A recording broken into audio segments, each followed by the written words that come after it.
បាទសួស្តីពុកម៉ែបងប្អូននៅក្នុងថ្ងៃនេះគឺមានរឿងបន្ទាន់មួយបាទបន្ទាប់ពីនៅប្រាសាទតាមាន់ធំបន្ទាប់ពីបារមីប្រាសាទតាមាន់ធំកាច់ទាហានថៃ2នាក់ឲ្យស្លាប់ស្រស់ទាំងព្រឹកនោះបាទគឺនៅរសៀលប្រហែលជាម៉ោង3ថ្ងៃទី17ខែមិថុនាឆ្នាំ2026នេះទាហានសៀមគេបានបង្ករឿងទៀតហើយបាទគឺដោយគេបានដុតឃ្លាំងបាទរបស់ខ្មែរមួយកន្លែងនៅជិតសួនសត្វបាទនៅពីខាងក្រោយកាស៊ីណូអូស្មាច់រីសតបាទអញ្ចឹងគឺថ្ងៃនេះគេបានបករឿងបាទបករឿងមិនដឹងថាគេមានចេតនាអ្វីទៀតនោះទេបាទអញ្ចឹងករណីនេះគឺកើតឡើងបន្ទាប់ពីការពីម្សិលមិញនៅវេលាព្រឹកបាទគឺទាំងព្រឹកតែម្ដងបារមីប្រាសាទតាមាន់បាទប្រាសាទតាមាន់ធំហ្នឹងគឺកាច់ទាហានថៃ2នាក់បាទឲ្យស្លាប់នៅនឹងភ្នែកស្រស់តែម្ដងបាទទាហានថៃ2នាក់ហ្នឹងបាទពុកម៉ែបងប្អូនគឺគេបានជិះម៉ូតូមួយគ្រឿងបាទជិះម៉ូតូមួយគ្រឿងជាមួយគ្នារហូតទៅដល់កន្លែងផ្លូវកោងមកកន្លែងបាទនៅក្បែរប្រាសាទតាមាន់ធំរបស់កម្ពុជាបាទនៅក្នុងខេត្តសុរិន្ទរបស់គេប៉ុន្តែនៅក្បែរប្រាសាទតាមាន់ធំរបស់កម្ពុជាយើងហ្នឹងបាទគឺគេបានជិះទៅដល់ផ្លូវកោងមកកន្លែងទាំងព្រឹកព្រលឹមប្រហែលជាម៉ោង10បាទគឺដូចជាមានបារមីអ្វីមកទាញបាទទាញចកោតហ្នឹងទាញចកោតម៉ូតូរបស់ទាហាន2នាក់ហ្នឹងឲ្យទៅបុកជាមួយនឹងរថយន្តទាហានគ្នាឯងបាទថៃគ្នាឯងបាទអញ្ចឹងបកឲ្យទាហាន2នាក់ហ្នឹងបាត់បង់ជីវិតបាទទាំងព្រឹកបាទប៉ុន្តែមុននឹងបាត់បង់ជីវិតគឺគេនៅដង្ហើមតិចតួចសិនបាទនៅដង្ហើមតិចតួចហើយបានបញ្ជូនទៅមន្ទីរពេទ្យនៅក្នុងទាហាន2នាក់ហ្នឹងបាទពុកម៉ែបងប្អូនគឺគេមានតួនាទីខុសៗគ្នាទាហានម្នាក់បាទម្នាក់ហ្នឹងគឺជាអ្នកកាន់អាយកោមបាទជាអ្នកកាន់អាយកោមហើយម្នាក់ទៀតគឺជាអ្នកកាន់កាំភ្លើងយន្តបាទទោះបីជាហែងកាន់ស្អីក៏ដោយបាទបារមីខ្មែរមិនដឹងទេបាទគឺបារមីប្រាសាទតាមាន់ធំគឺមិនខ្វល់ហែងកាន់អីទេបាទគឺកាច់ហែងស្លាប់ភ្លាមអញ្ចឹងហ្មងឲ្យដោយសារតែពួកឯងនេះគឺឈ្លានពានទឹកដីខ្មែរកំរោលណាបាទអញ្ចឹងទាហាន2នាក់ហ្នឹងម្នាក់កាន់អាយកោមបាទគឺបានស្លាប់ដាច់ខ្យល់ស្លាប់នៅមន្ទីរពេទ្យនៅម៉ោងប្រហែលជា12កន្លះបាទម៉ោងប្រហែលជា12កន្លះអាកាន់អាយកោមហ្នឹងគឺស្លាប់ហើយបាទហើយនៅប្រហែលជាម៉ោង2ជាងបាទដូចជា2កន្លះម្លងគ្នាបានចាស់ប្រហែលជា2ម៉ោងអាទាហានម្នាក់ទៀតដែលកាន់កាំភ្លើងយន្តបាទក៏បានដាច់ខ្យល់ស្លាប់ទៅបន្តកតុយគ្នាដែរបាទទោះបីជាក្រុមគ្រូពេទ្យជំនាញរបស់ថៃខំប្រឹងធ្វើចលនាបេះដូងឬក៏បំពាក់អុកស៊ីហ្សែនដើម្បីជួយសង្គ្រោះយ៉ាងណាក៏ដោយបាទគឺសង្គ្រោះអត់បានទេបាទដោយសារតែអំពើបាបកម្មរបស់ទាហានថៃឬក៏របស់ថៃប្រព្រឹត្តមកលើកម្ពុជានឹងវាធ្ងន់ធ្ងរពេកបាទដោយឡែកនៅខេត្តប៉ាតានីបាទពុកម៉ែបងប្អូននៅប៉ាតានីកើតហេតុស្រដៀងគ្នាអញ្ចឹងដែរបាទគឺស្លាប់ទាហានអស់ម្នាក់បាទគឺកើតហេតុទាហាន2នាក់ដែរតែស្លាប់អស់ម្នាក់នៅខេត្តប៉ាតានីហ្នឹងគឺករណីភាគខាងត្បូងប្រទេសថៃបាទគឺករណីបំផ្ទុះគ្រាប់បែកបាទបំផ្ទុះគ្រាប់បែកដាក់នៅតាមចិញ្ចើមផ្លូវបាទអញ្ចឹងគឺបញ្ជូនទៅកាន់មន្ទីរពេទ្យទាំង2នាក់ដូចគ្នាបាទប៉ុន្តែមានទាហានម្នាក់បានបាត់បង់ជីវិតជួយសង្គ្រោះអត់បានទេហើយម្នាក់ទៀតបានរងរបួសនៅក្នុងខេត្តប៉ាតានីគឺកើតមានករណីបំផ្ទុះគ្រាប់បែកនៅតាមចិញ្ចើមផ្លូវខណៈបាទមន្ត្រីថៃទាំងពីរអ្នកហ្នឹងគេហៅថាមន្ត្រីខាងគ្រឿងញៀនបាទកំពុងតែដឹកអ្នកគ្រឿងញៀនទៅការមណ្ឌលអប់រំកែប្រែស្ដារនីតិសម្បទាបាទប៉ុន្តែចាញ់ដន់អីនៅតាមផ្លូវគឺត្រូវគ្រាប់បែករបស់ក្រុមផ្ដាច់ខ្លួនបង្កៃនៅតាមផ្លូវគឺស៊ីអស់ឡានមួយគ្រឿងទៀតបាទនេះបាបកម្មដែលគេសាងគឺទទួលបានតន់ហន់អញ្ចឹងបាទមិនតន់អស់ទេពុកម៉ែបងប្អូននៅភាគខាងត្បូងបាទម្សិលមិញអានេះប៉ាតានីគឺកើតនៅព្រឹកមិញបាទព្រឹកមិញគឺស្រស់តែម្ដងបំផ្ទុះគ្រាប់បែកអស់2នាក់ម្នាក់របួសម្នាក់ស្លាប់កាលពីល្ងាចមិញនៅខេត្តណារ៉ាធីវ៉ាត់បាទគឺលើកនេះលេងពួកមន្ត្រីល្បាតតែម្ដងទាហានល្បាតបាទគឺក្រុមផ្ដាច់ខ្លួនបានបំផ្ទុះគ្រាប់បែកដាក់ទៅលើក្រុម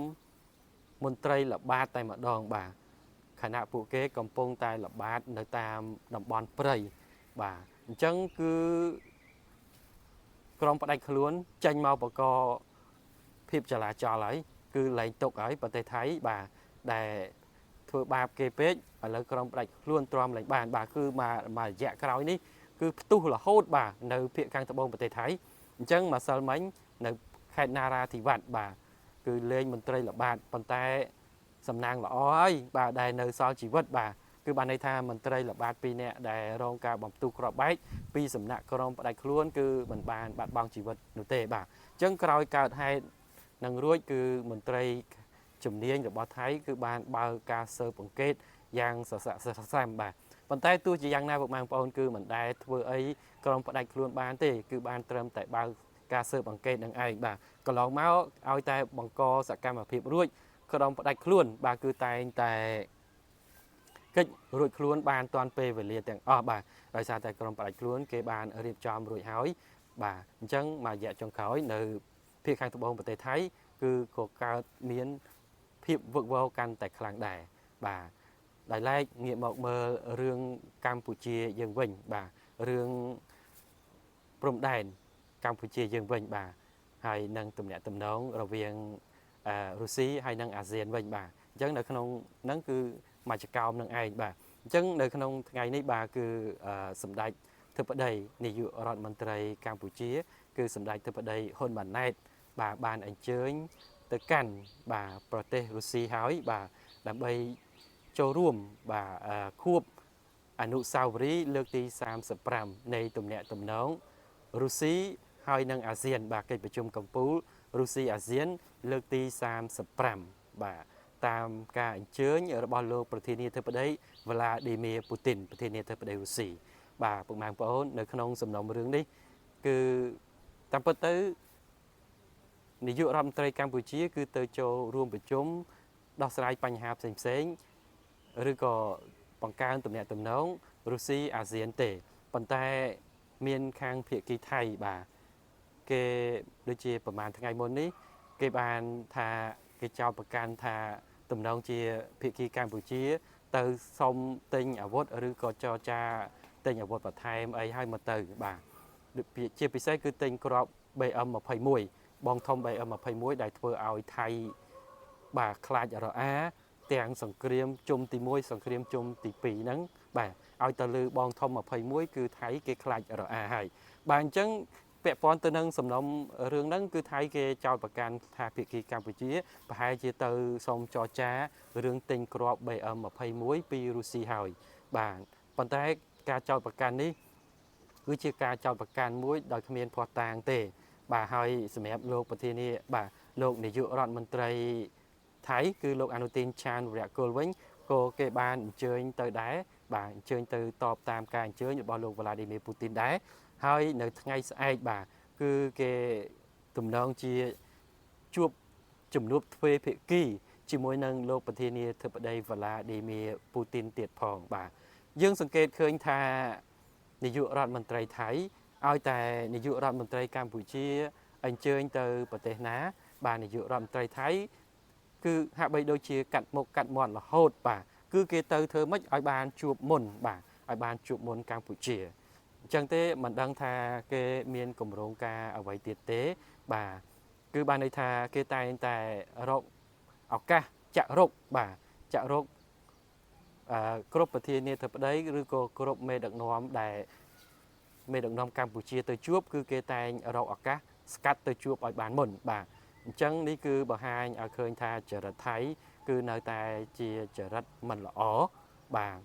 នាពេលកន្លងមកដូចជាពាក់ព័ន្ធទៅនឹងរឿងវៀតណាមចឹងដែរបាទគឺគេខំទៅប្រទេសវៀតណាមបាទស្កាត់ទៅឲ្យបានមុននាយករដ្ឋមន្ត្រីកម្ពុជាដើម្បីជួបជាមួយនឹងមេដឹកនាំវៀតណាមដើម្បីរកឱកាសចាក់រុកបាទធ្វើឲ្យវៀតណាមបាទមានការថ្នាក់មកកាន់កម្ពុជាអីចឹងទៅបាទអញ្ចឹងយើងឃើញហើយបាទសារធាតុថៃគឺមិនល្អទេរហូតដល់កាលពីម្សិលមិញហ្នឹងបាទគឺរុស្ស៊ីបានដឹងចរិតមិនល្អប្រទេសថៃទៀតផងបាទគឺថៃបានសំកលុំជាមួយនឹងអាមេរិកចាប់ពលរដ្ឋរុស្ស៊ីបញ្ជូនទៅទឹកដីអាមេរិកទៀតសោតហ្នឹងរហូតដល់រុស្ស៊ីខឹងបាទ បានន័យថាក្រសួងការបរទេសរុស្ស៊ីនៅប្រទេសថៃបាទប្រចាំប្រទេសថៃបានចេញសេចក្តីប្រកាសមិនអោយពលរដ្ឋរុស្ស៊ីមកជន់ដីថៃទាំងស្រុងទៀតផងបាទនេះដោយសារតែចរិតថៃគឺគេបានដឹងអស់ហើយបាទអញ្ចឹងសំណុំរឿងទៅកាន់ប្រទេសរុស្ស៊ីគឺមានប៉ុណ្ណេះពុកម៉ែបងប្អូនមានតែរងចាំមើលបន្តទៀតទេថាតើលោកអនុទានឆាន់វរៈគុលនឹងទៅចាក់រុកឬក៏ទៅផ្លុំតិចលោកវ្លាឌីមៀពូទីនរឿងអ្វីខ្លះបាទហើយថាតើប្រធានាធិបតីរុស្ស៊ីជឿថៃឬក៏អត់បាទពីព្រោះបាទថៃគេដឹងហើយនឹងថាថៃគឺជាប្រទេសមួយដែលมันមានភាពស្មោះត្រង់ជាមួយនឹងដៃគូរបស់ខ្លួនទេបាទគឺគេតែងតែលួចចាក់ពីក្រោយខ្នងរហូតបាទដែលឡែកងាកមកមើលបញ្ហាសំណុំរឿងដែនសមុទ្រត្រួតស៊ីគ្នាវិញបាទពាក់ព័ន្ធទៅនឹងរឿងថៃតែងតាំងតំណាងបរទេសពីររូបដើម្បីតតាំងជាមួយនឹងកម្ពុជាបាទអញ្ចឹងកាលពីប្រហែលថ្ងៃមុនពុកម៉ែបងប្អូនបានជ្រាបហើយថាសភាថៃបាទសមាជិកសភាថៃម្នាក់គាត់បានប្រកាសក្តែងថានឹងមិនទទួលស្គាល់សិទ្ធិអំណាច UN នោះទេបាទគឺបានន័យថាទោះបីជា UN សម្រេចបែបនេះគឺគេថាសិទ្ធិអំណាចអន្តរជាតិហ្នឹងគឺគ្មានសុពលភាពឬគ្មានអំណាចអ្វីមកបង្គាប់ប្រទេសថៃនោះទេបាទប៉ុន្តែទោះជាយ៉ាងណាក៏ដោយទីបំផុតគឺគេបានតែងតាំងបាទសាមញ្ញគឺនាយករដ្ឋមន្ត្រីបាទរដ្ឋមន្ត្រីការបរទេសថៃលោកសីហស័កភួងកេតកែវបានប្រកាសក្តែងឲ្យថាគឺតែងតាំងតំណាងពីររូបដើម្បីតតាំងជាមួយកម្ពុជានៅ UN បាទគឺដើម្បីដោះស្រាយគ្នាបញ្ហាដែនសមុទ្រត្រួតស៊ីគ្នាបាទ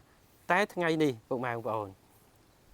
សមាជិកប្រសិទ្ធិថៃដែលប្រកាសថាមិនទទួលស្គាល់សិទ្ធិអំណាចរបស់តុលារបស់ UN ហ្នឹងគេបាននិយាយកន្លះមកវិញថាសង្ឃឹមថាគេនិយាយថាសង្ឃឹមថាការដោះស្រាយគ្នាតាមយន្តការផ្សះផ្សាដោយចាប់បង្ខំបាទគឺថានឹងជារឿងល្អទៅវិញបាទនេះគេនិយាយថាជារឿងល្អទៅវិញបាទដោយសារតែអស់ផ្លូវហើយបាទអស់ផ្លូវហើយអញ្ចឹងមានតែនិយាយថាជារឿងល្អទៅទោះបីល្អមិនល្អក៏ដោយបាទគឺត្រូវទៅហើយបាទទៅដឹកដៃគ្នាទៅដោះស្រាយនៅលើឆាក UN ហើយបាទអញ្ចឹងគេសង្ឃឹមថាច្បាប់ UN Clause បាទអនុសញ្ញាUN Clause ស្ដីពីដែនសមុទ្រហ្នឹងគឺនឹងដោះស្រាយបញ្ហារវាងកម្ពុជាបាទឲ្យបានល្អប្រសើរបាទនេះគេបែរជានិយាយចឹងទៅវិញណាកាលពីប្រហែលថ្ងៃមុនគេនិយាយថាមិនទទួលស្គាល់សិទ្ធិអំណាចរបស់ UN ទេប៉ុន្តែដល់ឥឡូវគេនិយាយផ្សេងបាទបានន័យថាអស់ផ្លូវឥឡូវហ្នឹងថៃកំពុងតែអស់ផ្លូវហើយបាទអញ្ចឹងគឺយើងមានតែរងចាំមើលទេថាតើការដោះស្រាយរបស់ UN បាទគឺនឹងទៅជាយ៉ាងណាដោយកម្ពុជាមានតំណាងពីររូបដែរដើម្បីទៅតតាំងតំណាងបរទេសពីររូបដែរដើម្បីតតាំងជាមួយភាគីថៃបាទពាក់ព័ន្ធទៅនឹងដែនសមុទ្រត្រួតស៊ីគ្នាក្រោយថៃលុបចោល MOU 2001បាទឬក៏ MOU 44ដោយឯកតោភាគីបាទអញ្ចឹងនៅក្នុងថ្ងៃនេះពុកម៉ែបងប្អូនគឺរឿងសំខាន់គឺមានប៉ុណ្ណេះបាទដោយរឿងសំខាន់ទី1ហ្នឹងគឺបារមីប្រាសាទតាមាន់បាទតាមាន់ធំកាច់ទាហានថៃស្រស់បាទហើយនៅខេត្តប៉ាតានីគឺជួបការបំផ្ទុះគ្រាប់បែកនៅខេត្តណារ៉ាធីវ៉ាត់ក៏ជួបការបំផ្ទុះគ្រាប់បែកបាទហើយសំណុំរឿងដែលកំពុងតែយើងចាំអត់មើលទាំងអស់គ្នាគឺរឿងនាយករដ្ឋមន្ត្រីថៃទៅជួបនឹងប្រធានាធិបតីរុស្ស៊ីគឺលោកវ្លាឌីមៀពូទីនបាទអញ្ចឹងមានតែរងចាំអត់ទាំងអស់គ្នាទៀតទេថាតើជំនួបនោះនឹងទៅជាយ៉ាងណាទៀតបាទអញ្ចឹងខ្ញុំបាទក៏សូមបတ်បញ្ចប់ត្រឹមប៉ុណ្នេះបាទសូមអរគុណសូមជម្រាបលា